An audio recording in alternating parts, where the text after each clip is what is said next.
A partir de xaneiro de 2025, os PAC de Ourense, o Barco, Xinzo e o Carballiño verán incrementados os seus recursos humanos de acordo á demanda asistencial que rexistran na actualidade.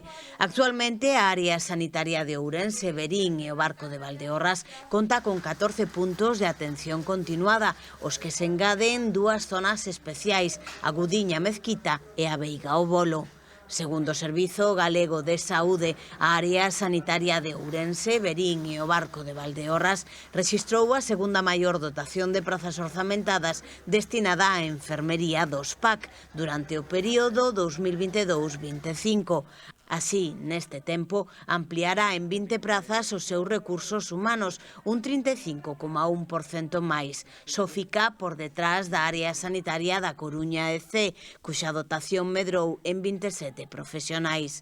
Por outra banda, en o que atinxe os cómputos de xornada e as retribucións, o Sergas asegura que todas as áreas sanitarias se rexen pola mesma normativa e que as posibles diferenzas derivan dos complementos de tipo específico e de destino, así como da complexidade de cada posto. ¿Qué me cuentas de nuevo?